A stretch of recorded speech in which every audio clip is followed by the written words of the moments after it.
we are going to continue with Vexl. We'll be talking about what it's like to use Bitcoin the correct way as it was intended, so peer-to-peer, non KYC. You have Lea and Grafton here, probably two of the best people you can ask any questions. This will be the Q&A session as well as like Fireside chat. Feel free to ask any question at any point, and I'm just handing this to Grafton. Hi, thank you guys so much for coming. I'm Grafton. I'm the head of growth at Vexl, and I don't know if you guys know what Vexl is, but it's right here behind us. It's a mobile app that allows you to peer-to-peer Bitcoin the way it was intended without KYC, leveraging your real-world social graph, which is your web of trust, so you can trade with people that you know. Yes. So, first concern, yeah. The biggest concern is if you want to buy something in fiat worlds, then the government needs to know where that money coming from. You have to prove the origin of funds. So you're asking if you want to buy something with Bitcoin, you need to be able to prove what you purchased? Yeah. Yeah. Well, you can bring the mic if you want as well. We have two mics, so we can actually make sure that everybody hears the question. Maybe we can make the fireside chat between two of you. so more and more, the government is asking proof of funds. Where is your money coming from? Okay. So if you buy non KYC, then the risk that you cannot prove your origin of your funds. How do you solve that? Sure, it depends what the use case you're solving. What's your use case? Because, well, you can buy Bitcoin and have it as an entry ticket to a parallel financial world where if you purchase it without KYC, you don't have to worry about any government or any institution and so on. It's something you own, something you have, and something you can interact on the market with any way you put. Of course. If you want to buy a car, If you bought Bitcoin, because you want to buy a Lambo, it will be of course quite challenging if you get right there, to the Lambo shop, holding 3 bags of cash. It's not going to be easy. I don't have an answer that will probably please you. Then, buy the Bitcoin with the KYC. Pay your tax, pay your duties. Just please, if you buy with KYC, then hold it in your custody. One thing, the Bitcoin you are getting, you're not actually paying just the price of Bitcoin. You're also paying with shitload of your data. And that's, from my perspective, it's priceless. And it's not worth it. It wouldn't be worth it for me. My privacy is much more valuable than a new car. And maybe second thing to think about is, once you have bought Bitcoin with KYC, it's very easy to get rid of this. It's very hard to get rid of this. It's very hard to get rid of the record. It's like hard. It's next to impossible from my perspective. It's actually much easier to do the other way around. Without KYC, and then trying to figure out how to have this proof of funds or original funds. What I wanted to say, just because you're buying peer-to-peer doesn't mean that you have to buy without any invoice, without any agreement in between buyer and seller. This is not the point. The point is that you are not leaving all your personal data and all your information with a third party you can't really trust.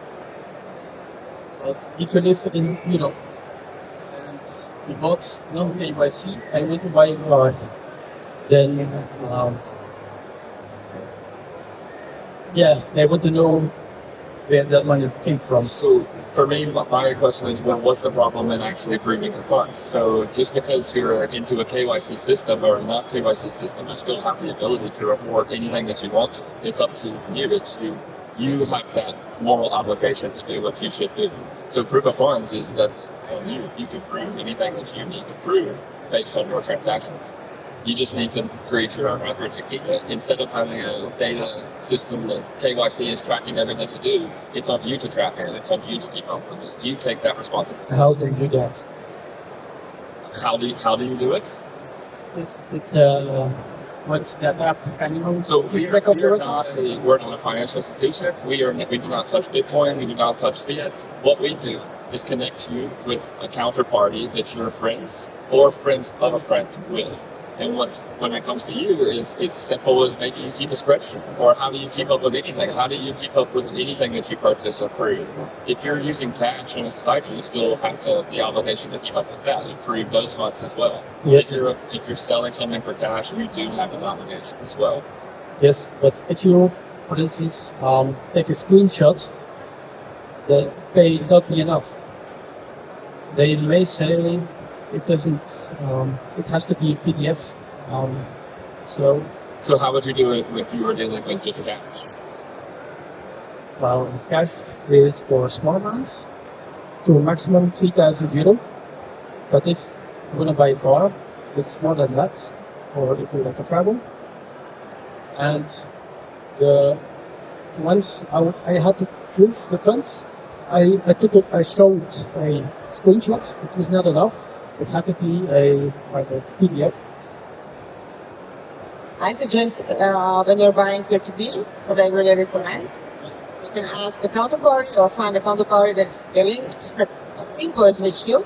That sounds like normal, like civil invoice. Anyone can do it, and the invoice or the contract says that I was selling you Bitcoin X amount of Bitcoin Y, and well, we are concluding this trade in writing.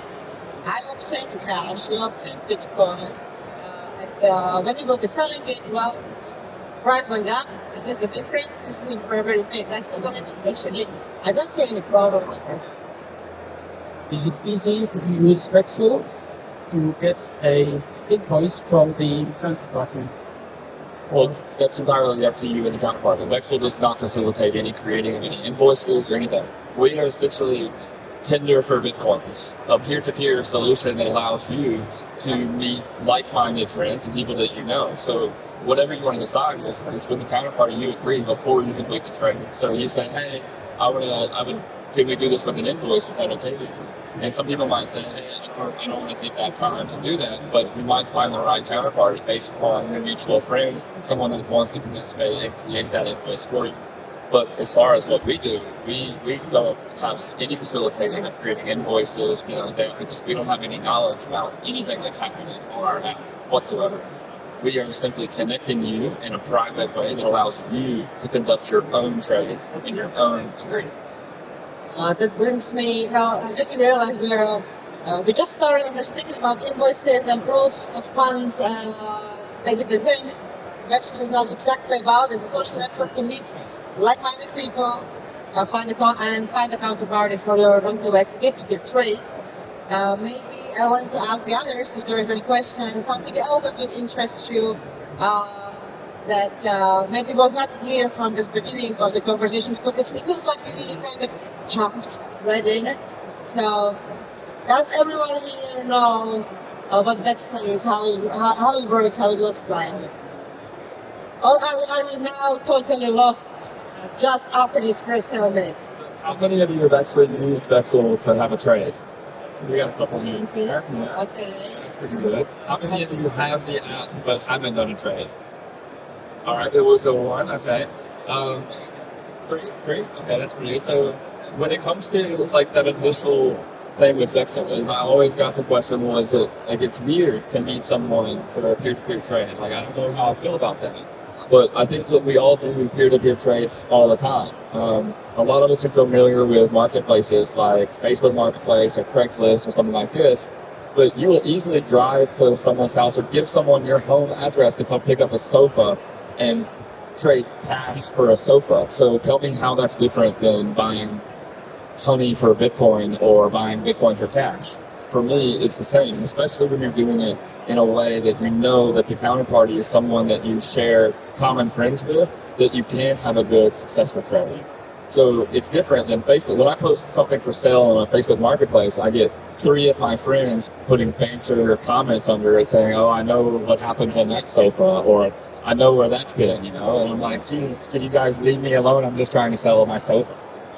But with Vexl, you can sell things in a private way, and that's what we need. We need a private marketplace that allows me to trade with the people that I have that connection with and I trust. So I say, if you haven't done a peer-to-peer trade, this is a really good place to do it. You're in BTC Prague. So there are tons of offers for Bitcoin, no KYC stats on Vexl right now in this building. So try it out and see. And I promise you that I've done a lot of peer-to-peer trades now. I've never had a bad one. They've all been valuable experiences, and I've made actually a few friends from doing peer-to-peer trades. I mean, one of the common misconceptions about peer-to-peer trades in Bitcoin, it's hard and it's dangerous, right? So now, by show of hands, who has ever been on a Tinder date? And you people, you're telling me that this is safe. Meeting someone totally random in a city, God knows where, someone you never met, basically nothing about, except of their their bio of consisting of 3 emojis. And you would go there and would meet those people. This would never happen on Vexl, because on Vexl you can meet only just people you know, or people you know, right? So how can this be more dangerous than meeting random randos on Tinder based on the profile pic and 3 emojis in bio? Yeah, I mean, yesterday at the Cypher Club meetup, Yuri Bednar, he gave a talk, and he says that we need a system where I can buy dishwashing tablets, privately among my friends, and we need a marketplace that does that. And that's what, when Vexl, when we created it, we built it for Bitcoin. We built it for peer-to-peer Bitcoin, but like any tool, people adapt it to their use case. And so while people felt maybe a little uncomfortable at first doing a peer-to-peer Bitcoin trade, they went, oh, but there's a guy selling honey on here. That's cool. So you go down and I'm buying honey, and then the next thing you know, you see how easy that went, and then you say, oh, well, I might as well try to buy a little Bitcoin this way. You get more comfortable, and you get away from the KYC nightmare of exchanges and shitcoin casinos, right? It's if you're a Bitcoiner and you want to buy Bitcoin on an exchange, yes, there are Bitcoin-only exchanges, but the majority of people are going to things like Binance or Coinbase, which are constantly advertising you shitcoin. They're promising you something that's just not obtainable. So when you have a peer-to-peer, you have this community of like-minded people who are talking about it. Not only are you getting no KYC Bitcoin and controlling your privacy and your data, but you're also having that ability to have a proper peer-to-peer trade that's safe, reliable, without the noise of flashing lights and big signals of Las Vegas casinos. And that's not what Bitcoin is. Bitcoin is pleb to pleb, me to you. And that's what we want to have, and that's what we need for all of this, for Bitcoin to truly succeed and be what it was supposed to be, which is peer-to-peer electronic cash. We have to have a system where we can peer-to-peer without KYC. What brings me to the second misconception, a very common one. It's much easier to buy via an exchange. Well, tell it to all kinds of people that cannot have a bank account or don't have permanent address. Good luck with that. And I don't know, really, something I can't wrap my mind around is, when did blinking into a camera or scanning your ID became user-friendly? Like, since when is this easy and convenient and user-friendly? How did it happen that they found each other? Well, we talk about hurdles, right? Is we want Bitcoin to be easy to purchase. We want it to be as convenient as possible, right? So they learn about Bitcoin and they say, okay, I'm ready to buy it. How do I buy it, right? Well, depending on who you ask, you get a different answer. Here's my referral link, here's this. You're incentivizing people to give away their personal data because it benefits you. But what's the best incentive that you could give someone is introduce them to a system where you can peer-to-peer. That's the incentive. The incentive is to have the ability to do that without any hurdles, without having to give my blood type, my shoe size, all of my, everything. And those are hurdles. I remember, the early days of the internet where people were terrified to put their credit card numbers online, right? And now you've gotten to a situation where people are not only using their credit card, NFC everywhere, but they're also going, yeah, here's my passport, my selfie, here's a utility bill, And that for me is not Right, that's not Bitcoin. And I shouldn't need permission to be able to use Bitcoin. It's not only about permission to buy Bitcoin, but actually it's permission how to use it then. And if you can withdraw it and where you can withdraw it. This is like very, very problematic. If you think about Bitcoin in a way that it's an entry ticket to a parallel financial system, you cannot find yourself in a situation where there will be someone telling you that you can withdraw your Bitcoin to self-custody only to this address or to that address, or you cannot pay with that, or you cannot withdraw it at all. It's not a parallel financial system.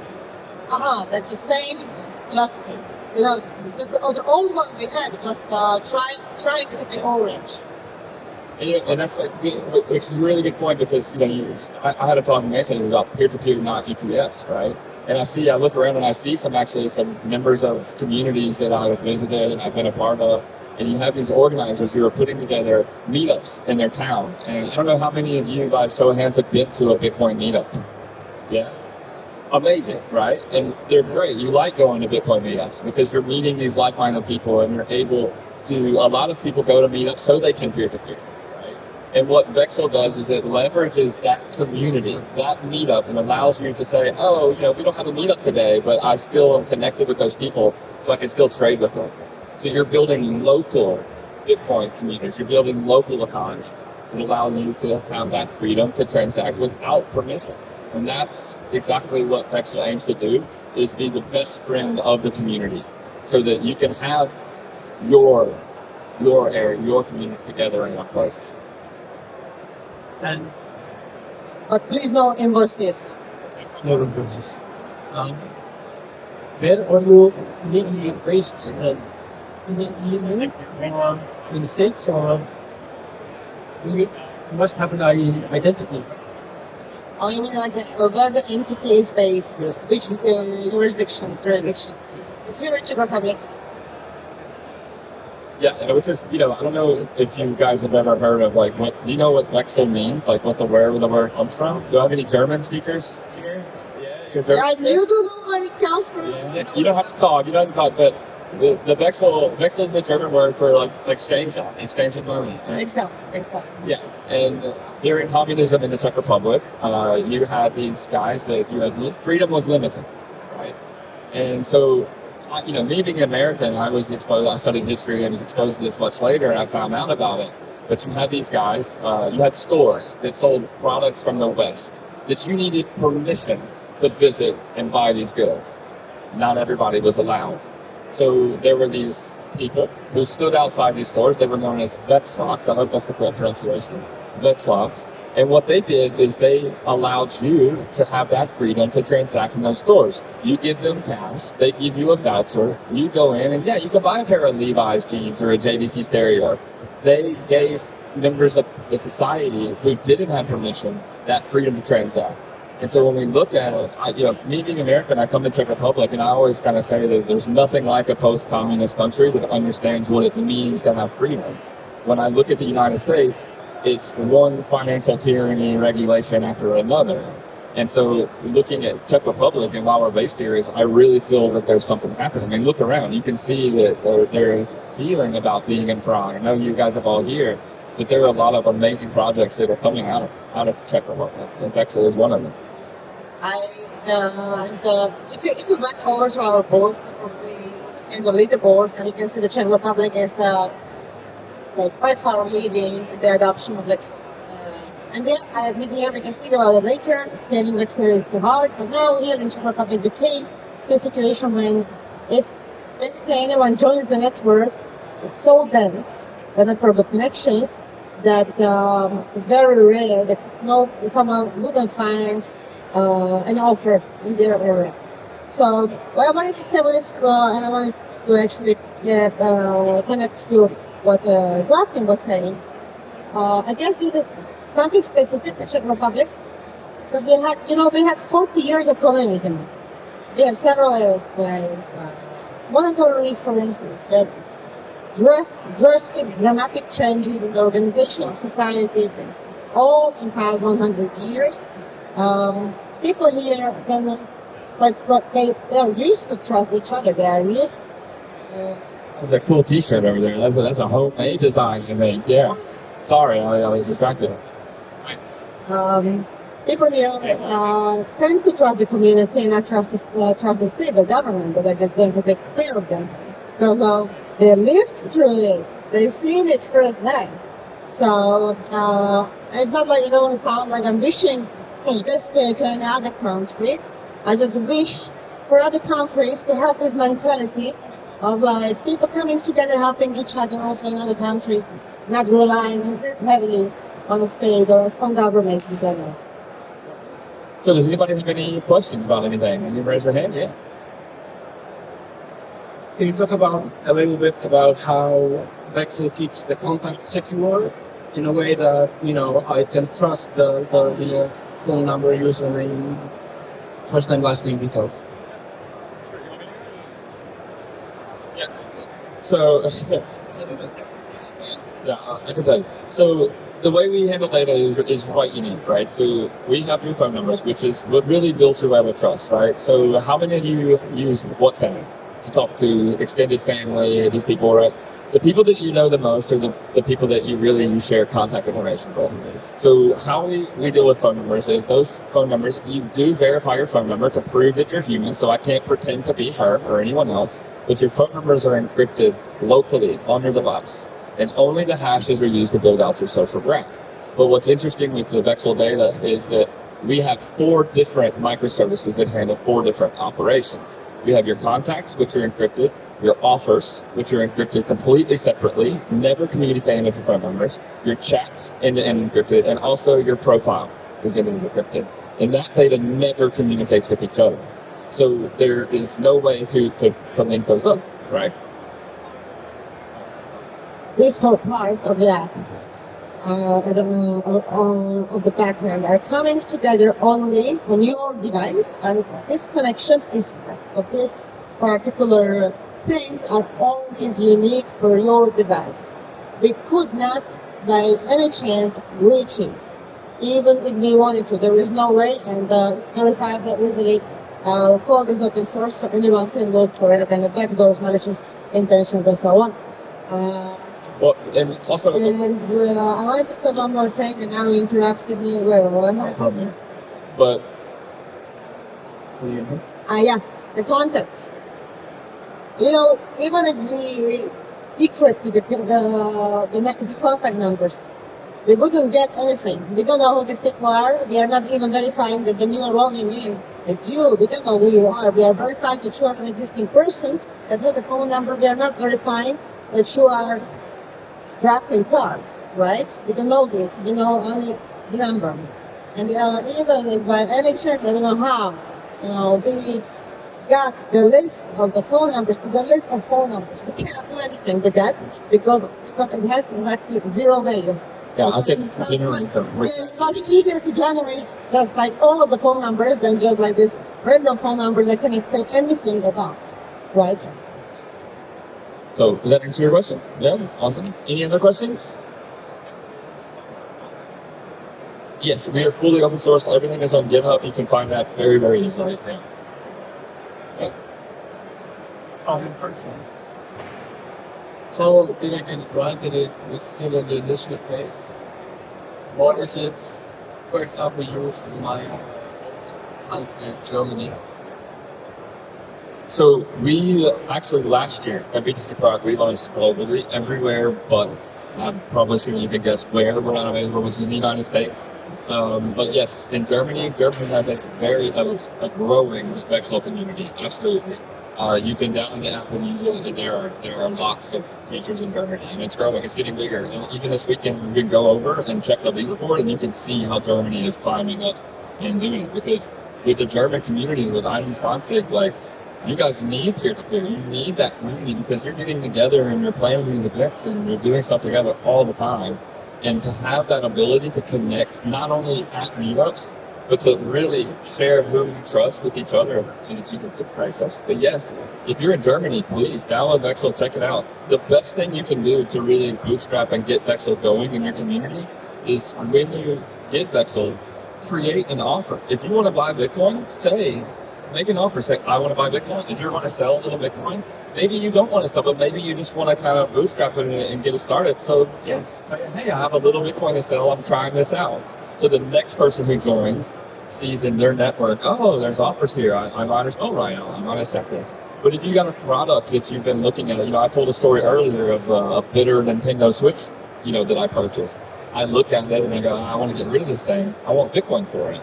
We have a marketplace. You can sell products. You can sell services. If you need, someone to cut your grass, you can say, hey, I'm looking for a lawn, someone to mow my grass. I'll pay in Bitcoin. And you'll really start to find that, yeah, there are people who want to work for it. There are people who want to earn Bitcoin and they want to help you. I'm very excited about this development, and it actually started to blossoming as a general marketplace for Bitcoin, supporting general, circular economy. That's really, really exciting. And some of the offers I've seen there were just ridiculous and incredible. And I was like, okay, someone was selling horses. Then you can get all kinds of services, really, from architects all the way up to consultations, backend development, you name it. Someone will just dig holes for you. This is what you can buy on Vexl. Someone will be digging holes for you. My favorite so far, there is a person selling frozen octopi. Yes, that was my face when I saw it. So yeah, and I thought this must be a code word for something else. It doesn't make any sense. Google itself, and it was in a small city somewhere in the south of Czech Republic. And I was like, "It's not real. This is BS." And then someone else posted a picture on Twitter cooking octopus, and then he bought it on Vexl. I was like, "What?"